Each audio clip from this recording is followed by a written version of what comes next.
Jayapal just exposed Pam Bondi in the Epstein files hearing, and the room went silent. Thank you. I yield back. Gentleman yields back. The gentlelady from Washington is recognized. Thank you, Mr. Chairman. Good morning, Attorney General Bondi, right here. We are joined in this room by some of the thousands of survivors from Jeffrey Epstein's horrific sex trafficking ring. They have shown such incredible courage in speaking out, in demanding accountability to bring the predators and pedophiles to justice. The Epstein Files Transparency Act required your Department of Justice to disclose the perpetrators connected with Epstein's criminal activities and to redact the information of survivors to protect their identities. Let me show you what actually happened. First, in violation of the law, your department has shown a pattern of redacting the names of powerful predators. Here behind me is one example of an email from Epstein to a man whose name was redacted. The email reads, quote, "Where are you? Are you okay? I loved the torture video."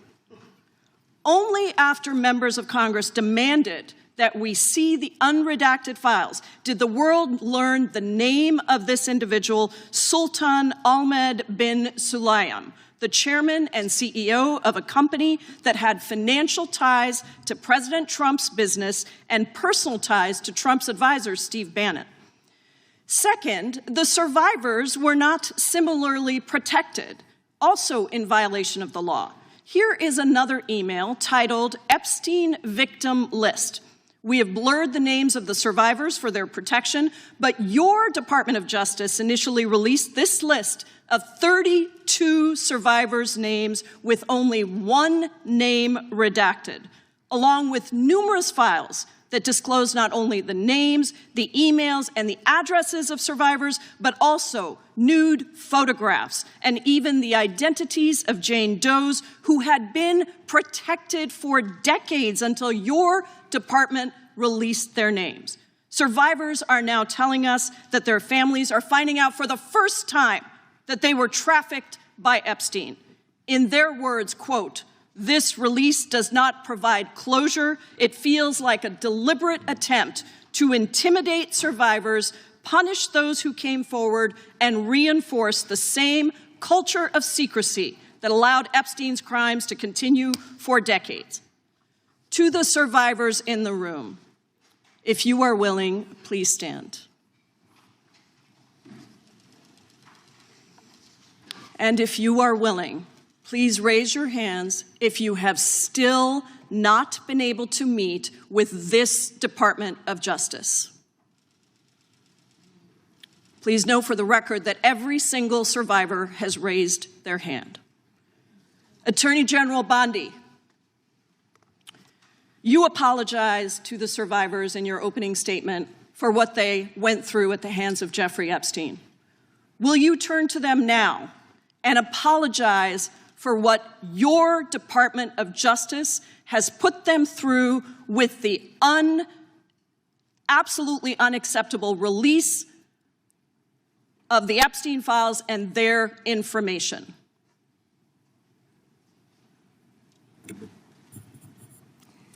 Congresswoman, you sat before Merrick Garland sat in this chair twice. Attorney General Bondi, No, can I finish my answer? No, I'm going to reclaim my time because I asked you a specific question that I would like you to answer, which is, will you turn to the survivors? This is not about anybody that came before you. It is about you taking responsibility for your Department of Justice and the harm that it has done to the survivors who are standing right behind you and are waiting for you to turn to them and apologize for what your Department of Justice has done. Members get to ask the questions. The witness gets to answer in the way they want to answer. The Attorney General can That's respond. not accurate, Mr. Chairman. Because she doesn't like the answer. So, Mr. Chairman, why I have asked didn't she ask Merrick Garland this? I am reclaiming my time, and when I reclaim my time, it is Mr. Chairman, the gentlelady has reclaimed her time. I'm not going to get in the gutter for her theatrics. The time belongs to the gentlelady. The gentlelady has 17 seconds. Thank you. you're not going to answer this question. So let me just Chairman, say this. I'll direct it to what you. a massive No, I'm cover-up. answering a Mr. question. Chairman, will you Chairman. restore her time? The witness I'm is not gonna get interrupted. in the gutter with this woman. Stop the She's time doing theatrics. and let me have my The time. gentlelady from Washington controls the time. The gentlelady has 17 seconds. You can proceed with your final Thank you. 17 seconds. What a massive cover-up this has been and continues to be. Donald Trump made the release of the Epstein files the center of his political campaign because he thought it would benefit him. Then you got into office, Attorney General, claimed to have a client list, only Regular to order. then say that there was no list. Your deputy, Todd Blanche, met alone with Ghislaine Maxwell and transferred her to a minimum security prison. And now you continue the cover-up. And I wish that you would turn around to the survivors who are standing right behind you and on a human level Chairman, apologize The chair now to recognizes the chair. and what you have done. The time of the gentlelady yield expired. back. The gentlelady, you have no time to yield back. Theatrics. We appreciate that. We appreciate the thought. And I would argue the central issue in the last election, the presidential election, was securing the border. The gentleman from Arizona who knows something about securing the border is up for 5. Here's the part of this moment that really lingers long after the hearing room emptied out. Because what we just watched wasn't just another heated exchange in Congress. It wasn't just another viral clip of politicians talking over each other while the clock ticks down.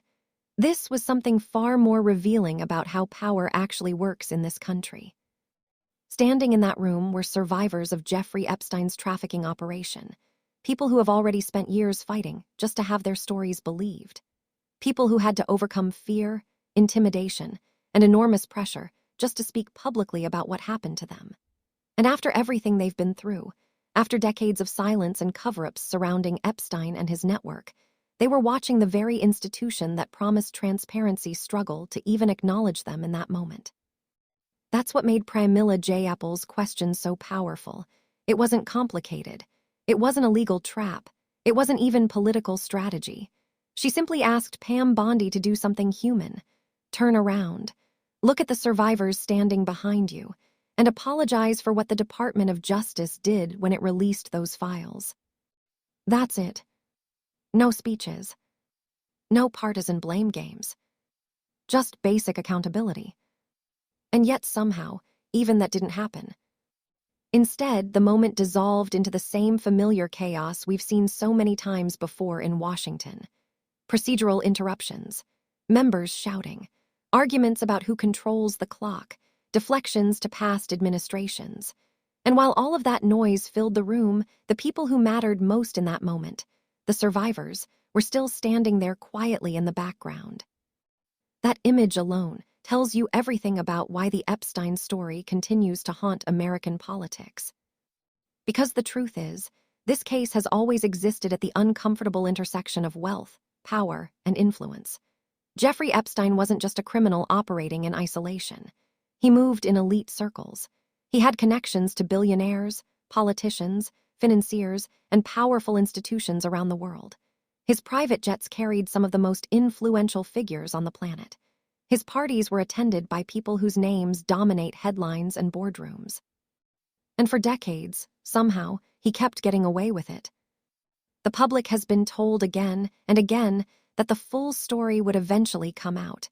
We were told the investigations would uncover the network. We were told the documents would reveal who enabled him. We were told transparency was finally coming. But every time the curtain lifts just a little, something stops the story from going all the way. Names are blacked out. Documents are sealed. Investigations stall. Key witnesses disappear from the narrative. And the survivors, the people who actually lived through this nightmare, are left watching powerful institutions argue over procedure instead of confronting the truth. That's why the issue Jayapal raised about the document releases is so disturbing. According to what was presented in that hearing, the Justice Department protected the identities of powerful individuals while failing to properly protect the victims themselves. If that's accurate, then it represents something deeply wrong about how the system handled this case. Think about the message that sends. The people with money and influence get their names shielded from the public. Meanwhile, the victims, people who already suffered unimaginable trauma, suddenly find their identities exposed, their personal information circulating, and their private pain dragged back into the spotlight. For survivors who spent years trying to rebuild their lives, that's not transparency. That feels like betrayal. And this is where the larger political conversation becomes unavoidable. Because this case has now touched multiple administrations, multiple justice departments, and powerful figures across the political spectrum. It intersects with the orbit of Donald Trump, with powerful financial elites, with political insiders, and with a network of people who have spent decades shaping American power. That's exactly why the public distrust surrounding the Epstein files has never gone away. People sense that there are still pieces of the story missing. They see powerful names surfacing and then disappearing again. They hear politicians promise transparency and then walk those promises back once they're in office. And every time that happens, it reinforces the same suspicion that when scandals reach the very top of society, accountability somehow becomes harder to find.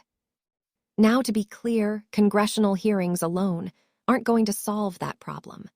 One exchange between a congresswoman and an attorney general won't suddenly reveal every hidden document or every secret connection in Epstein's network. But moments like this still matter. They matter because they force uncomfortable questions into the open. They matter because they remind the public that the survivors are still here, still waiting, still demanding answers. And they matter because they show how fragile the promise of transparency really is when powerful institutions are involved. When Pramila Jayapal asked for that apology, she wasn't just asking for a gesture. She was asking for acknowledgement, a recognition that the government's handling of these files may have caused additional harm to people who already endured more than most of us can imagine. That acknowledgement never came in that moment. Instead, the clock ran out. The gavel fell, and the hearing moved on to the next topic. But the larger issue didn't go away. Because the Epstein case continues to sit there like a massive unanswered question hanging over the political system. Who else knew? Who else was involved? Why did it take so long for accountability to even begin? And why, after all these years, does it still feel like the public is only seeing fragments of the truth? Until those questions are fully answered, this story isn't going anywhere. The survivors standing in that room know it. The public watching these hearings knows it. And every time moments like this happen in Congress, it reminds us that the fight for transparency in this case is far from over. So now I want to hear from you. Do you think the full truth about the Epstein network has actually been revealed? Do you believe the government has handled these files responsibly? Or do you think there are still powerful interests keeping the public from seeing the whole picture? Let me know what you think down in the comments.